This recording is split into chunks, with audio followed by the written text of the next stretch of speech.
विक्रम विश्वविद्यालय उज्जैन में weather station स्थापित करने के लिए मौसम विभाग के साथ एमओयू करने जा रहा है।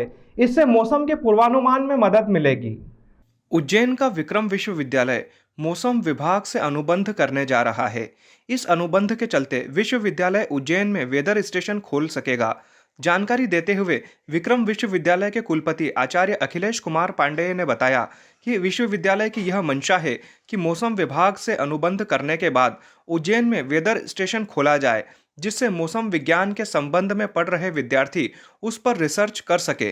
वेदर स्टेशन को लेकर दिल्ली के मौसम विभाग द्वारा एक कार्यक्रम का आयोजन किया गया था, जिसमें विक्रम विश्वविद्यालय को प्रशिक्षण हेतु बुलाया गया था। विश्वविद्यालय के प्रोफेसर्स द्वारा वहां जाकर प्रशिक्षण लिया गया। उज्जैन में वेदर स्टेशन खुलने से कई सारी प्राकृतिक घटनाओं का पहले से ही पूर्वानुमान लगाया जा सकेगा।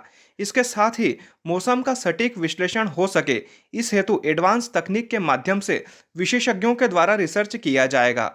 जिस तरह से तूफान की वजह से महाकाल लोक में लगी प्रतिमाएं क्षतिग्रस्त हुई थी, ऐसी घटनाओं को लेकर आंधी तूफान का पता वेदर स्टेशन के माध्यम से लगाने में मदद मिलेगी। जी 15 जनवरी को अपना भू विज्ञान मंत्रालय अधीनस्थ मौसम विभाग द्वारा 185 वर्षगांठ का एक वो किया था, एक फंक्शन किया था, मीटिंग थी।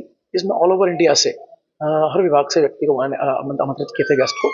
उज्जैन विक्रम विश्वविद्यालय से कुलपति जी की तरफ से नॉमिनी के रूप में मैं इसमें सम्मिलित हुआ था और वहाँ एक जानकारी उपलब्ध कराई गई थी इनको लेकर, जो आज मौसम विभाग के द्वारा जो डेवलपमेंट किए गए हैं और जो एक उन्नत तकनीकी को लाया गया है, उसको लेकर सारी जानकारियां दी गई थी। और किस प्रकार से मतलब मौसम विभाग ने आज रियल टाइम डाटा कलेक्शन को लेकर सैटेलाइट के माध्यम से सारी जानकारियां एकत्रित करने का एक अहम प्रयास किया है, उसमें सफल भी हुए हैं। इस जानकारी को उपलब्ध कराया गया था और ये किस प्रकार से वर्तमान समय में उपयोगी है और किन किन क्षेत्रों में उपयोगी है, इस सब की जानकारी इस मीटिंग में दी गई थी। और आज जो वेदर स्टेशन लगने की बात चल रही है एमओयू की, इसकी भी शुरुआत की स्थिति को वहाँ बताया गया था। महाकाल लोक में जिस तरह की आपदा आई थी, आंधी तूफान जी, तो क्या इस तरह की घटनाओं से पहले बचा जा बिल्कुल बिल्कुल। एक्चुअली ये हमारे पास में आंधी तूफान और वेलोसिटी, विंड वेलोसिटी, हवा का वेग, आर्द्रता, ह्यूमिडिटी, इस सब चीजों की जानकारी इस माध्यम से हमको प्राप्त हो सकेगी और उसका पूर्वानुमान लगा करके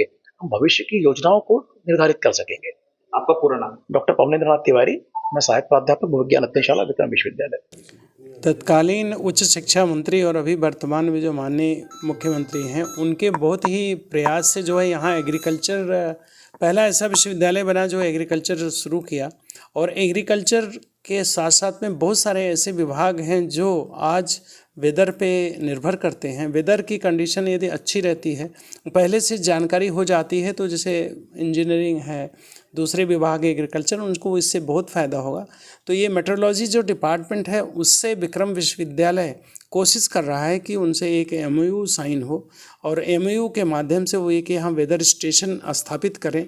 एक बहुत बड़ा इंस्टीट्यूट उनका सीहोर में आ रहा है, तो विक्रम विश्वविद्यालय का ये प्रयास है कि सीहोर में जो इंस्टीट्यूट है और भोपाल में है, उससे ये विश्वविद्यालय जुड़ करके काम करे, तो हमारे विद्यार्थी, ये सारे विद्यार्थी और शिक्षक जो शोधार्थी हैं, उनको तो फ़ायदा होगा रिसर्च में, ट्रेनिंग में, लेकिन जो आसपास मालवा क्षेत्र में जो कृषि से जुड़े हुए लोग हैं, दूसरे लोग हैं, जैसे सिंहस्थ होता, अभी बताया सिंहस्थ में आंधी आ गई थी, ये सब पूर्वानुमान इससे बहुत ही सटीक होगा और उससे पूरे क्षेत्र को बहुत फ़ायदा होगा।